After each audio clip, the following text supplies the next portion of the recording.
Hello दोस्तों, नमस्कार। आज हम लोग एडिटोरिया का 7500 प्लस जो जनरल स्टडी के लिए है, ये आप किसी भी एग्ज़ाम में बैठ रहे हैं, चाहे बीपीएससी टीआरई 4 हो या बीपीएससी हो, बिहार पुलिस हो या सीजीएल हो, बीएसओ हो या इंटर लेवल एसएससी हो, आप किसी भी एग्ज़ाम में बैठ रहे हैं, ये जो आपका जनरल स्टडी का क्वेश्चन है, ये बहुत ही इम्पोर्टेंट है। अगर आप नहीं पढ़े हैं तो आपका रिवीजन हो जाएगा, अगर पढ़ लिए हैं तो और रिवीजन हो जाएगा, नहीं पढ़े हैं तो आपका कंप्लीट हो जाएगा। आप लोग इसको ज़रूर अभी 18 तक हम लोग करवा चुके हैं, प्रत्येक दिन दो दो सेट करवा रहे हैं 100 क्वेश्चन का। तो एक प्लेलिस्ट में जाइए, आप लोग उसको एक और से ज़रूर देखिए, बहुत हेल्पफुल रहेगा किसी भी एग्ज़ाम में आप बैठ रहे हैं। और आज हम लोग 19 और 20 सेट करेंगे, ठीक है। ये हमारा टेलीग्राम चैनल है, वहाँ आपको पीडीएफ मिल जाएगा। चलिए, सेट नंबर 19 का आज हम लोग 1 नंबर क्वेश्चन से स्टार्ट करते हैं। चलिए, बराबर दिख रहा है? हाँ, चलिए। पशुपति मोहर सिंधु घाटी सभ्यता के डैश स्थल से मिली है। बनवाली, कालीबंगा, लोथल या मोहनजोदड़ो। तो पशुपति जो मोहर है, सिंधु घाटी सभ्यता के मोहनजोदड़ो से मिला है। कहाँ से मिला है? मोहनजोदड़ो स्थल से मिली है। चलिए, 2 नंबर क्वेश्चन का आ रहा है, निम्नलिखित में कौन सा हड़प्पा स्थल जो है भारत में स्थित है, ये बताना है। अमरी,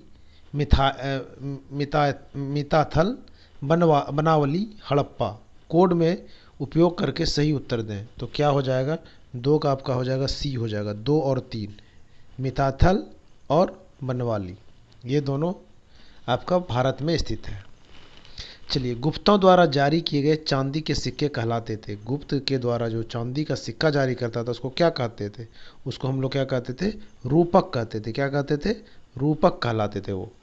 चलिए, 4 नंबर क्वेश्चन कह रहा है, असबाब ए बगावत ए हिंद नामक पुस्तक का संबंध किससे है? असबाब ए बगावत ए हिंद नामक पुस्तक का संबंध किससे है, ये बताना है। बहावी आंदोलन से, खिलाफत आंदोलन से, 1857 के विद्रोह से, भारत छोड़ो आंदोलन से। तो क्या हो जाएगा? 1857 के विद्रोह से, असबाब ए बगावत। चलिए, कलचुरी वंश की स्थापना निम्न में से किसने की थी? कलचुरी वंश का जो स्थापना किया था वो किसने किया था, ये बताना है। तो कोक्कल प्रथम ने किया था। कोक्कल प्रथम ने किया था।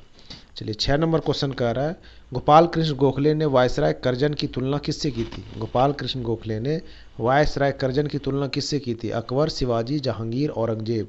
तो किससे किया था? औरंगजेब से किया था। चलिए, गुलामों की देखभाल के लिए किसने एक पृथक विभाग बनाया? गुलामों की देखभाल के लिए किसने एक पृथक विभाग बनाया? बलबन, इल्तुतमिश, अलाउद्दीन खिलजी, फिरोज शाह तुगलक। तो किसने बनाया था? फिरोज शाह तुगलक ने बनाया था, एफएसटी ने। भारत में मुगल सत्ता का सर्वाधिक विस्तार किसके समय में हुआ? बाबर, अकबर, शाहजहां, औरंगजेब। भारत में मुगल सत्ता का जो सर्वाधिक विस्तार हुआ किसके समय में हुआ? तो ये औरंगजेब के समय में हुआ था। चलिए, 9 नंबर क्वेश्चन कर रहा है, भारत छोड़ो आंदोलन के दौरान गठित समांतर सरकारों में से सबसे लंबे समय तक चलने वाली सरकार कौन थी, ये बताना है। बलिया का, सतारा का, तामलुक का, उपयुक्त में से कोई नहीं। तो किसका? सतारा का। इंडिया डिवाइडेड पुस्तक निम्नलिखित में से किसके द्वारा लिखी गई है? सुभाष चंद्र बोस, राजेंद्र प्रसाद, अबुल कलाम आज़ाद, डॉक्टर जवाहरलाल नेहरू। तो क्या हो जाएगा? ये हो जाएगा राजेंद्र प्रसाद के द्वारा इंडिया डिवाइडेड पुस्तक लिखी गई है। चलिए, 11 नंबर क्वेश्चन कह रहा है कि निम्नलिखित में से किसने खिलाफत आंदोलन के संबंध में कहा था कि हिंदुओं और मुसलमानों में एकता स्थापित करने का ऐसा अवसर आगे 100 वर्षों तक नहीं मिलेगा? महात्मा गांधी, सरोजिनी नायडू, एनी बेसेंट, उपयुक्त में से कोई नहीं। तो क्या हो जाएगा? महात्मा गांधी ने कहा था खिलाफत आंदोलन के संबंध में, जब चल रहा था उसी समय असहयोग आंदोलन, सॉरी, आंदोलन चल रहा था, उसी में महात्मा गांधी ने कहा था हिंदुओं और मुसलमानों में एकता स्थापित करने का ऐसा अवसर आगे 100 वर्षों तक नहीं मिलेगा। तो महात्मा गांधी ने कहा था। चलिए, 12 नंबर क्वेश्चन की ओर हम लोग आगे बढ़ेंगे। 12 नंबर क्वेश्चन में कह रहा है, कौन सा अंग्रेज अधिकारी 1615 ईस्वी में जहांगीर से मिलकर मुगल साम्राज्य के सभी भागों में व्यापार करने और फैक्ट्री खोलने का अधिकार प्राप्त करने में सफल रहा? कौन सा अंग्रेज अधिकारी था जो 1615 ईस्वी में जहांगीर से मिलकर मुगल साम्राज्य के सभी भागों में व्यापार करने और फैक्ट्री खोलने का अधिकार प्राप्त करने में सफल रहा? Captain Hawkins, sir John Iyengar, sir Thomas Roe, उपयुक्त में से कोई नहीं। तो कौन हो जाएगा? सर टॉमस रो जो है ये सफल रहा। सूची 1 को सूची 2 से मिलान करना है। चलिए सूची 1 को सूची 2 से मिलान करना है। इसमें कह रहा है भारतीय संविधान की दूसरी अनुसूची।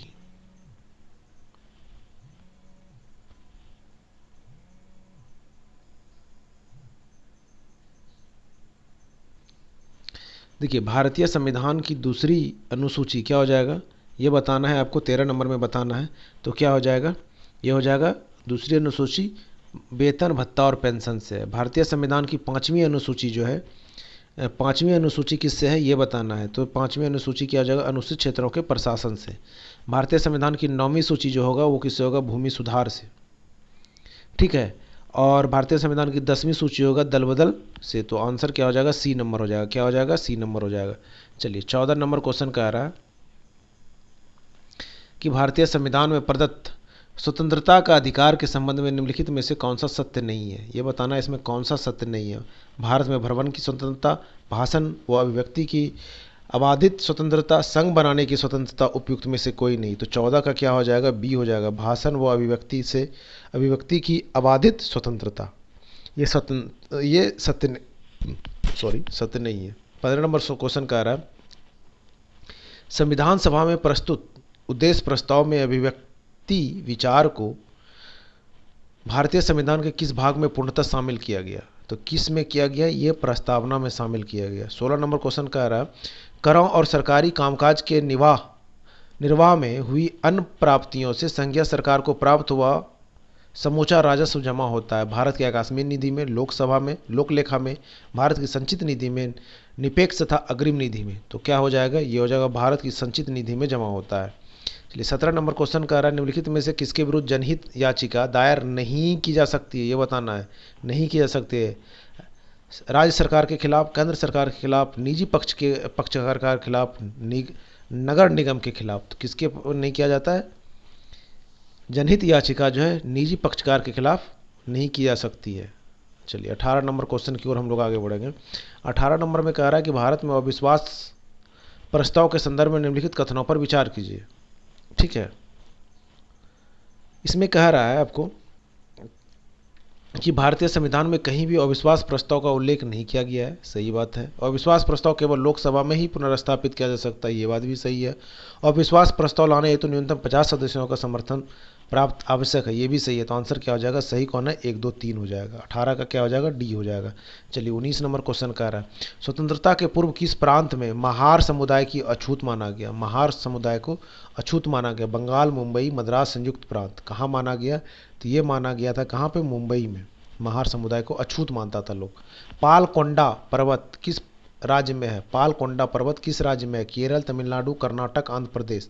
तो किस में है, आंध्र प्रदेश में है पालकोंडा। पालकोंडा पर्वत कहाँ है, आंध्र प्रदेश में। 21 नंबर कह रहा है कौन सी चट्टान अत्यधिक ताप या दबाव द्वारा रूपों में परिवर्तन दर्शाती है। तो कौन दर्शाती है ये बताना है आप लोग को। तो क्या कौन हो जाएगा, कायांतरित चट्टान हो जाएगा। सूची 1 को सूची 2 से मिलाना है। एक तरफ पर्वत है, एक तरफ महाद्वीप है, ठीक है। 22 नंबर क्वेश्चन, ठीक। चलिए तो क्या हो जाएगा, एंडीज दक्षिण अमेरिका में पड़ता है, अल्ताई एशिया में पड़ता है, अल्पास कहाँ पड़ता है, यूरोप में पड़ता है, और एल्पेसियन उत्तरी अमेरिका में पड़ता है। तो क्या हो जाएगा, 1 का 4, 1 का 4, 2 का 3, 2 का 3, ठीक है। सी का 1 यानी आंसर सी हो जाएगा। क्या हो जाएगा, 22 का क्या हो जाएगा, आंसर सी हो जाएगा। चलिए 23 नंबर क्वेश्चन का आ रहा है कि 2011 की भारत की जनगणना के अनुसार घटते जनसंख्या घनत्व वाले राज्यों में कौन सा एक सही क्रम है। सबसे मतलब घटते क्रम में सबसे बड़ा, उसके बाद सबसे छोटा इसमें कौन है। तो क्या हो जाएगा, डी हो जाएगा। सबसे ज़्यादा बिहार हो जाएगा, उसके बाद पश्चिम बंगाल, केरल, तब उत्तर प्रदेश। 2011 जनगणना के अनुसार घटते जनसंख्या घनत्व वाले राज्यों को निम्नलिखित में कौन सा एक सही क्रम है, बिहार, पश्चिम बंगाल, केरल, उत्तर प्रदेश। चलिए 24 नंबर क्वेश्चन कह रहा है निम्नलिखित में कौन सा मैग्नीज उत्पादक क्षेत्र कर्नाटक में स्थित नहीं है। कर्नाटक में कह रहा है कौन सा नहीं है, तो कौन सा हो जाएगा, श्रीकाकुलम जो है कर्नाटक में स्थित नहीं है। चलिए 25 नंबर क्वेश्चन की ओर आगे बढ़ेंगे हम लोग। 25 नंबर क्वेश्चन में कह रहा है भूमध्य रेखीय क्षेत्र के संबंध में निम्नलिखित में से कौन सा कथन गलत है, ये बताना है।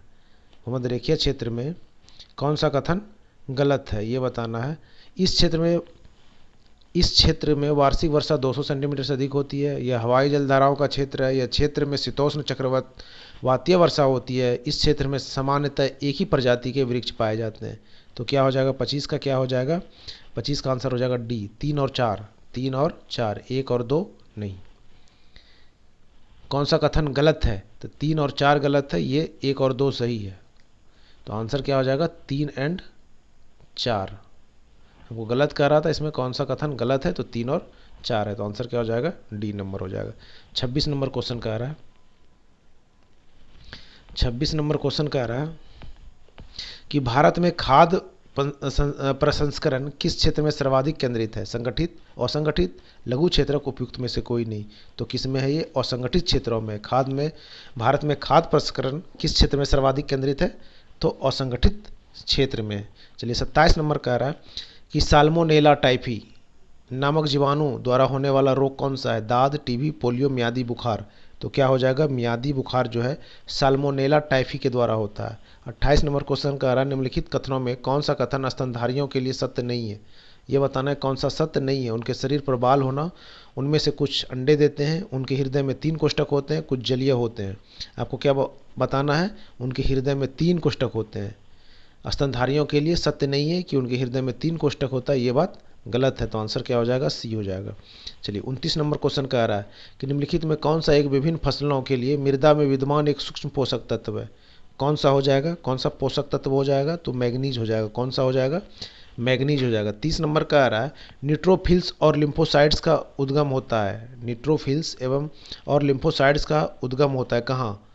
वृक्कनालिका में, तिल्ली में, अस्थिमज्जा में, लसिका में। तो क्या हो जाएगा 30 का, क्या हो जाएगा अस्थिमज्जा में हो जाएगा। 31 नंबर का आ रहा है निम्नलिखित में कौन सा जीव अन्य से अलग है? Guinea worm, hook worm, ring worm, flat worm. तो कौन सा हो जाएगा? रिंग वर्म हो जाएगा। 32 नंबर का आ रहा है कि सेक्रेटीन एवं कोलिसिटोकाइनिन हार्मोन्स किसमें स्रावित किए जाते हैं? ग्रास नली में, पाइलोरिक अमाशय में, ड्यूडेनम में, इलियम में। तो क्या हो जाएगा? ड्यूडेनम में हो जाएगा। चलिए 33 नंबर क्वेश्चन का आ रहा है शरीर की वृद्धि व नई कोशिकाओं के निर्माण के लिए सबसे आवश्यक पोषक तत्व क्या है? शरीर की वृद्धि व नई कोशिकाओं के निर्माण के लिए सबसे आवश्यक पोषक तत्व जो है वो क्या हो जाएगा? प्रोटीन होता है। क्या होता है? प्रोटीन होता है। 34 नंबर क्वेश्चन का आ रहा है कि उस पादप का चयन कीजिए जिसमें रंध्र दिन के समय बंद तथा रात में खुला रहता है। कुमुद, आर्कडिक, नागफनी, साइकस। तो किस में रहता है? तो नागफनी में रहता है ऐसा। चलिए 35 नंबर क्वेश्चन की ओर आगे बढ़ेंगे हम लोग। 35 नंबर क्वेश्चन में कह रहा है निम्नलिखित में से किसमें नर तथा मादा युग्म कोभिद अनाश्रित तथा स्वतंत्र जीवी होते हैं? सरसों, अरंडी, पाइनस, स्फेगनम। तो किस में हो जाएगा? ये हो जाएगा स्फेगनम में। कौन सा युग्म ऊष्मा का अच्छा चालक है? ये बताना है। कौन सा हो जाएगा? तो रजत और ताम्र जो है अच्छा चालक है। आभासी एवं सीधी छवि के लिए दर्पण का आवर्धन होना चाहिए। कैसा होना चाहिए ये बताना है। अनंत, शून्य, ऋणात्मक या धनात्मक। तो कैसा होना चाहिए? धनात्मक होना चाहिए। आभासी तथा सीधी छवि के लिए दर्पण का आवर्धन कैसा होना चाहिए? धनात्मक होना चाहिए। 38 नंबर क्वेश्चन का रहा है धात्विक ऑक्साइड की प्रवृत्ति कैसी होती है? धात्विक ऑक्साइड की प्रवृत्ति कैसी होती है? क्षारीय, अम्लीय, उदासीन। तो क्या हो जाएगा 38 का, क्या हो जाएगा? क्षारीय। धात्विक ऑक्साइड का प्रकृति कैसा होना चाहिए? क्षारीय। निम्न में से किसका अपवर्तनांक सबसे अधिक है? CO2, कांच, जल, बेंजीन। तो किसका अधिक है? CO2 का।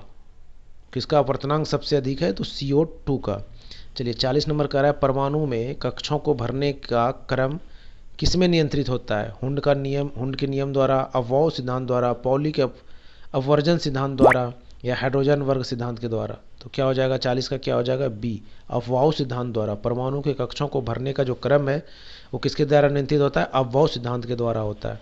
चलिए 41 नंबर क्वेश्चन कह रहा है एस्प्रिन किसका साधारण नाम है? एस्प्रिन जो है किसका साधारण नाम है? एसिटिक सैलिसिलिक एसिड का। एसिटिक सैलिसिलिड एसिड का जो है एस्प्रिन साधारण नाम है। 42 नंबर क्वेश्चन कह रहा है भारत के पहले सुपर कंप्यूटर को किस वर्ष निर्मित किया गया था? तो किस वर्ष किया गया था? तो ये 1990-91 में किया गया था सुपर कंप्यूटर का निर्मित।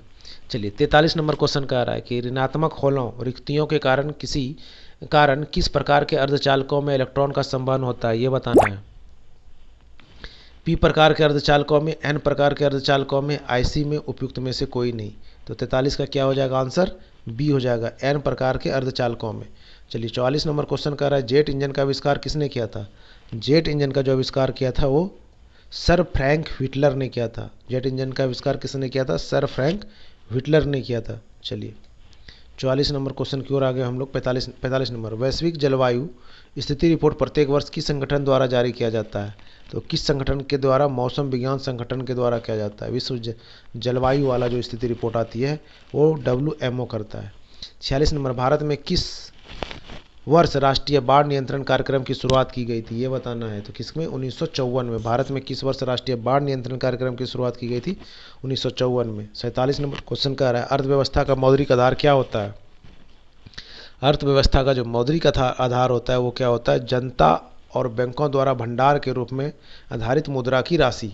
48 नंबर क्वेश्चन का रहा है खाद्य संरक्षण आयोग निम्नलिखित में से किस अधिनियम के अंतर्गत स्थापित एक वैधानिक निकाय है। तो क्या हो जाएगा, राष्ट्रीय खाद्य सुरक्षा अधिनियम 2013 के तहत है। आंसर क्या हो जाएगा, 1 हो जाएगा। चलिए 49 नंबर क्वेश्चन कह रहा है कि किस समिति की सिफारिश पर 1 जुलाई 1955 को इंपीरियल बैंक का राष्ट्रीयकरण स्टेट बैंक ऑफ इंडिया की स्थापना के तहत किया गया था। किसकी सिफारिश पे किया गया था ये बताना है आपको। तो गोरेवाल समिति की सिफारिश पे। किस पे किया गया था, गोरेवाल समिति की सिफारिश पे। चलिए सूची 1 को सूची 2 से मिलाना है, बताना है। हॉर्नबिल तो कहाँ हो जाएगा, नागालैंड। 1 का 4, देखिए 1 का 4, 1 का 4, ठीक है। संघाई कहाँ जाएगा, संघाई कहाँ जाएगा, मणिपुर हो जाएगा। कहाँ हो जाएगा, मणिपुर हो जाएगा। राजहंस पर्व कहाँ हो जाएगा, आंध्र प्रदेश हो जाएगा। और हेमिस कहाँ हो जाएगा, लद्दाख हो जाएगा। यानी डी का 3, देखिए डी का 3 एक ही में, आंसर क्या हो जाएगा, सी हो जाएगा। चलिए सेट नंबर हम लोग बात करेंगे 20। चलिए सेट नंबर 20 की ओर आगे बढ़ते हैं। चलिए सेट नंबर 20। चलिए निम्नलिखित में कौन सा विकल्प सुमेलित नहीं है, ये बताना है इसमें कौन सा सुमेलित नहीं है। तो क्या हो जाएगा, आंसर क्या हो जाएगा, ये हो जाएगा भीमबेटका की गुफा है, श्री श्रीधर वानकर, सही है। पंचमढ़ी का शैलचित्र, DH गार्डन, ये भी सही है। भरहुत का स्तूप, अलेक्जेंडर कनिंगम, ये भी सही है। रूपनाथ का अभिलेख, टिप्तेंतर, ये क्या हो जाएगा, ये हो जाएगा गलत। तो आंसर क्या हो जाएगा, डी। चलिए 2 नंबर क्वेश्चन कह रहा है कि निम्नलिखित में कौन सा गुप्तकालीन मंदिर मध्य प्रदेश में स्थित नहीं है, ये बताना है कौन सा नहीं है। तो दशावतार मंदिर जो है ये यहाँ पे नहीं है। तो आंसर क्या हो जाएगा, डी हो जाएगा। चलिए यानी कि मध्य प्रदेश में कौन सा है, नचवा कुटार मंदिर है, तुगवा का विष्णु मंदिर है और भुमरा का शिव मंदिर है। चलिए 3 नंबर क्वेश्चन कह रहा है कि हड़प्पा संस्कृति के संदर्भ में निम्नलिखित में से कौन सा औसत है, ये बताना है। इस काल के लोग चावल का उत्पादन करते थे, सही बात है। उत्तर हड़प्पा में अग्नि पूजा की परंपरा चली थी, इसके लिए मंदिरों का निर्माण किया गया था, नहीं ये बात गलत है। यही तो कह रहा है कौन सा कथन औसत है, तो यही आंसर क्या हो जाएगा, बी नंबर। इस काल में शिल्प कला उन्नत थी जिससे ये मृदभांड को चिकने और चमकीले बनाते थे, ये बात भी सही है, ये बात भी सही है। इस काल में मध्य एशिया से व्यापार करने के लिए उत्तरी अफगानिस्तान की में बस्ती स्थापित की गई थी, ये भी बात सही है। तो आंसर क्या हो जाएगा, 3 का हो जाएगा बी। चलिए 4 नंबर का रहा है मध्यकालीन भारत में मनसबदारी प्रथा खास तौर पर किस लिए शुरू की गई थी। साफ सुथरे प्रशासन हेतु, राजस्व संग्रह में सुविधा हेतु, सैन्य व्यवस्था को प्रभावी बनाने हेतु, धार्मिक सामंजस्य हेतु। तो 4 का क्या हो जाएगा, सी हो जाएगा, सैन्य व्यवस्था को प्रभावी बनाने हेतु। 5 नंबर का रहा है मिन्हाजुद्दीन सिराज ने तबकात नासिरी नामक पुस्तक किस सुल्तान को समर्पित की। बहराम शाह, नासिरुद्दीन महमूद, बलबन, मोहम्मद बिन तुगलक। तो 5 का क्या हो जाएगा, ये हो जाएगा नासिरुद्दीन मोहम्मद। चलिए 6 नंबर क्वेश्चन कह रहा है उज़्बेकों का विद्रोह किस मुगल बादशाह के काल में हुआ था। तो किस में हुआ था ये बताना है। तो ये 6 का क्या हो जाएगा, अकबर के काल में। 7 नंबर क्वेश्चन कह रहा है ईरानी यात्री मोहम्मद सादी किस मुगल शासक के समय बिहार में आया था। तो क्या हो जाएगा, किसके, जहांगीर के समय। निम्नलिखित में कौन सी घटना का संबंध शोर कमेटी से था। शोर कमेटी का जो संबंध था किस घटना से था, तो कामागाटा मारू से। चलिए 9 नंबर क्वेश्चन की ओर आगे हम लोग बढ़ेंगे। 9 नंबर क्वेश्चन में क्या कह रहा है कि निम्नलिखित में कौन सा मुस्लिम लीग के संस्थापक थे। तो मुस्लिम लीग के जो संस्थापक थे कौन थे, ख्वाजा सलीम उल्लाह खां।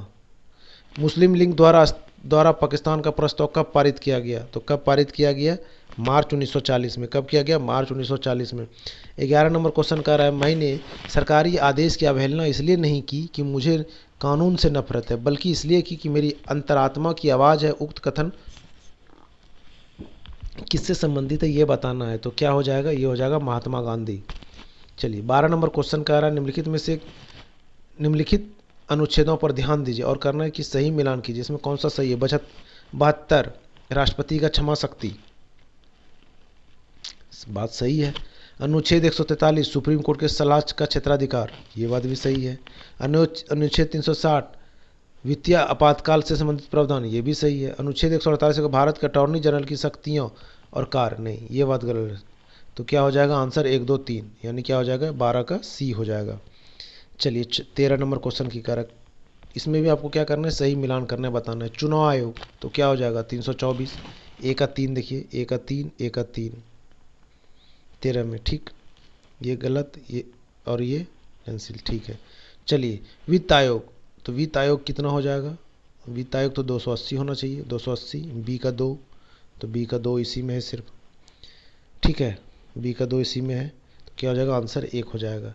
और राष्ट्रीय अनुसूचित आयोग, अनुसूचित जाति आयोग, तो क्या हो जाएगा? 338, नियंत्रण मेगा लेखा परीक्षा CAG 148, तो आंसर क्या हो जाएगा? ए नंबर हो जाएगा। चलिए 14 नंबर क्वेश्चन का आ रहा है, भारत के सर्वोच्च न्यायालय द्वारा जारी दिशा निर्देशों के आलोक में निम्नलिखित में से किस मुद्दे पर न्यायालय द्वारा जनहित याचिका का विचारण नहीं किया जा सकता है? कहाँ नहीं किया जा सकता है? तो क्या हो जाएगा? ये हो जाएगा समय से पहले रिहाई के लिए जेल से याचिका। चलिए 15 नंबर क्वेश्चन की ओर आगे हम लोग बढ़ेंगे। कह रहा निम्नलिखित में से किस संवैधानिक संशोधन द्वारा निम्नलिखित में से संविधान का हिंदी अनुवाद प्रकाशित करने का प्रावधान किया गया? 52वां, 54वां, 56वां, 58वां, तो 15 का क्या हो जाएगा? ये हो जाएगा 58वां संविधान संशोधन के द्वारा संवैधानिक संशोधन नियम में संविधान का हिंदी अनुवाद प्रकाशित करने का प्रावधान किया गया 58 संशोधन में। भारतीय दंड संहिता 1860 के अंतर्गत वर्तमान में कितने प्रकार के दंड विद्यमान है? ये बताना है। तो कितने प्रकार का हो जाएगा? 5 प्रकार का हो जाएगा। चलिए 17 नंबर क्वेश्चन का आ रहा है, लोक अदालत के संबंध में निम्नलिखित में कौन सा कथन गलत है? ये बताना है आपको, कौन सा इसमें गलत है, ठीक है, 17 नंबर में। तो कौन सा गलत हो जाएगा? ये हो जाएगा बी, लोक लेखा अदालत सभी दीवानी और आपराधिक फौजदारी मामलों की निपट करती है, ये बात गलत है, ये गलत है, तो आंसर क्या हो जाएगा? बी हो जाएगा। चलिए 18 नंबर क्वेश्चन का आ रहा है कि पूर्व की ओर देखो लुक ईस्ट पॉलिसी की नीति किसकी सरकार के दौरान ग्रहण की गई? अटल बिहारी, नरेंद्र मोदी, मनमोहन सिंह, नरसिम्हा राव, तो 18 का क्या हो जाएगा? डी हो जाएगा, नरसिम्हा राव। क्या हो जाएगा? पूर्व की ओर देखो लुक ईस्ट पॉलिसी की नीति किसके सरकार द्वारा ग्रहण किया गया? तो नरसिम्हा राव के द्वारा किया गया। किसके द्वारा? नरसिम्हा राव के द्वारा किया गया। 19 नंबर का रहा है, चक्रवात के संबंध में कौन सा कथन सत्य है? ये बताना है। चक्रवात के संबंध में कौन सा कथन सत्य है? कह रहा है केंद्र में उच्च दाब होता है, उत्तरी गोलार्ध में इसकी दिशा घड़ी की सुई के अनुरूप होती है, दक्षिणी गोलार्ध में इसकी दिशा घड़ी की सुई के विपरीत दिशा में होती है, उपयुक्त में से कोई नहीं। कौन सा सत्य है? उपयुक्त में से कोई सत्य नहीं है, तो आंसर क्या हो जाएगा? डी हो जाएगा। 20 नंबर का आ रहा है, सिंधु की सबसे बड़ी सहायक नदी कौन सी है? सिंधु की सबसे बड़ी जो सहायक नदी है वो चिनाब नदी है। कौन है? चिनाब है। 21 नंबर क्वेश्चन का रहा है, निम्नलिखित में कौन सा वलित पर्वत का उदाहरण नहीं है? ये बताना है, उदाहरण नहीं है, ठीक है, ये बताना है। तो क्या हो जाएगा? ये हो जाएगा पारसनाथ नहीं है, हिमालय और अल्पस है। सूची 1 को सूची 2 से मिलाइए, सूची 1 को 2 से मिलाइए, तो क्या हो जाएगा? लो एस का खान, तो क्या हो जाएगा? गुआ और नोमोडी। तांबे की खान क्या हो जाएगा? बालाघाट। बॉक्साइट की खान क्या हो जाएगा? अमरकंटक का पहाड़। अबरक का खान नेल्लोर। तो आंसर 22 का क्या हो जाएगा आपका? 22 का आंसर हो जाएगा सी, 1 का 3, 2 का 1, सी का 2 और डी का 4। चलिए नेक्स्ट क्वेश्चन की ओर आगे हम लोग बढ़ेंगे। नेक्स्ट क्वेश्चन क्या कह रहा है कि उत्तर भारत में शीत ऋतु में शीत लहर के संबंध में निम्नलिखित में कथनों पर विचार कीजिए। कौन सा कथन सही है? ये बताना है 23 नंबर में, ठीक है, कौन सा कथन सही है? तो क्या हो जाएगा? 1 और 2 सही है। समुद्री प्रभाव का अभाव उत्तरी भारत हिमालय के क्षेत्र के नज़दीक, पहला और दूसरा सही है और तीसरा गलत है। वायु राशि ध्रुवीय क्षेत्रों के उत्तर भारत में आती, गलत।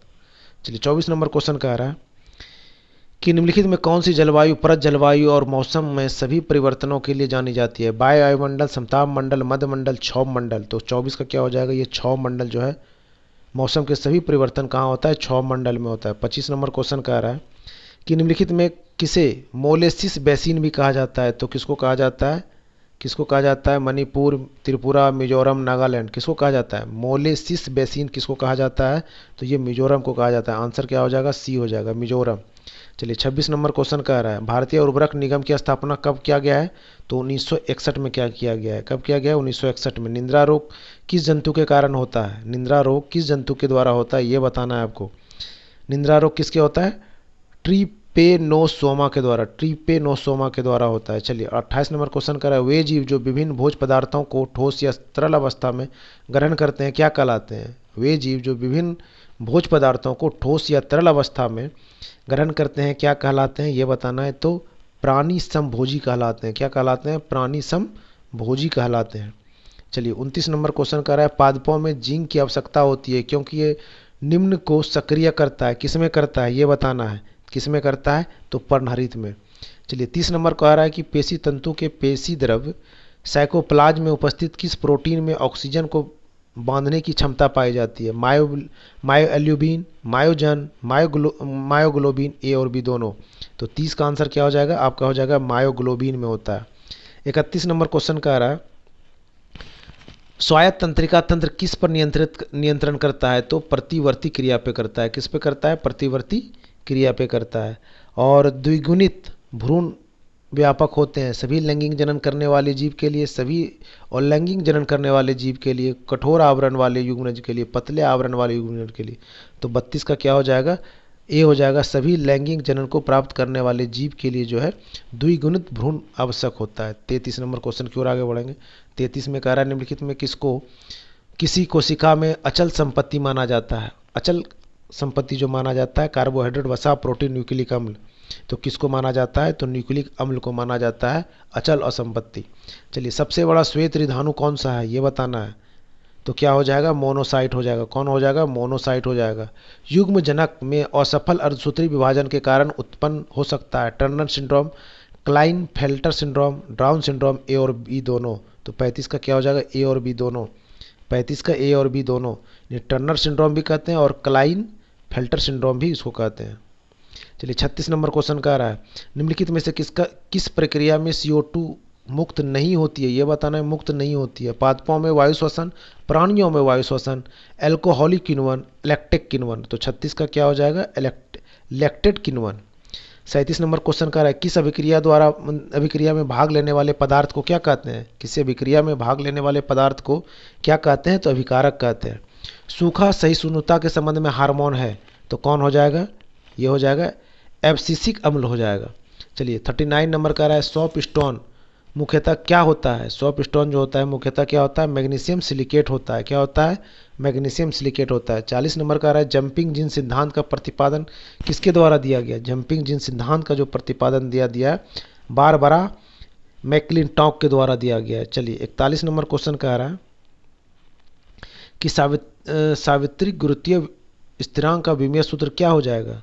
तो क्या हो जाएगा? ये हो जाएगा m-1 L/T/-2। पायरेक्स कांच के अधिक सामर्थ्य के लिए निम्न में से क्या मिलाया जाता है? तो पायरेक्स कांच के अधिक सामर्थ्य के लिए क्या मिलाया जाता है? तो बोरेक्स मिलाया जाता है। क्या मिलाया जाता है? तो बोरेक्स मिलाया जाता है। 43 नंबर क्वेश्चन की ओर बढ़ेंगे। कारण निम्नलिखित में कौन सा DRDO द्वारा विकसित एक मल्टी बैरल रॉकेट सिस्टम है? तो कौन सा हो जाएगा? पिनाका। कौन हो जाएगा? पिनाका। भारत में अंतर्राष्ट्रीय सुनामी चेतावनी प्रणाली को कब अपनाया गया? 2004, 6, 8, 10 में। तो कब अपनाया गया? 2006 में। चलिए 45 नंबर का रहा है पुरानी जलोढ़ मृदा का विस्तार निम्नलिखित में से कहाँ है? पंजाब, हरियाणा से पंजाब, उत्तर प्रदेश से बिहार, बिहार से पश्चिम बंगाल, जम्मू कश्मीर से हिमाचल प्रदेश। तो क्या हो जाएगा? हरियाणा से पंजाब जो है पुरानी जलोढ़ मृदा का विस्तार निम्न में से है। हरियाणा से पंजाब।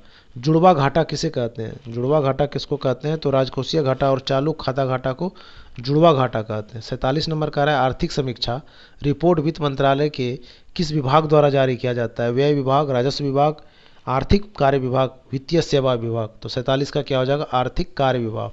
48 नंबर का रहा है राष्ट्रीय बीज नीति 2002 किसकी अनुशंसा पर लागू की गई थी? तो किसकी अनुशंसा पे? MG राव की अनुशंसा पे, MG राव की अनुशंसा पे। और 49 नंबर क्वेश्चन का रहा है निम्नलिखित में कौन सा सुमेलित नहीं है ये बताना है। तो कौन सा सुमेलित नहीं है? तो विश्व आर्थिक मंच का मुख्यालय न्यूयॉर्क ये नहीं है, बाकी बात सभी सही है। चलिए 50 नंबर क्वेश्चन का आ रहा है कि जूस किस मिशन से संबंधित है? तो वो हो जाएगा यूरोप अंतरिक्ष एजेंसी ईसा से। तो इस प्रकार 50 का यानी कि 100 क्वेश्चन का सेट कंप्लीट हुआ। आप लोग को कैसा लगा ज़रूर बताइए, लाइक कमेंट ज़रूर कीजिए, ठीक है। और अच्छे से तैयारी कीजिए कि जिससे कि कोई भी एग्ज़ाम में आप बैठें तो अच्छा स्कोर कर सकें और रिजल्ट अपना पक्का कर सकें। धन्यवाद।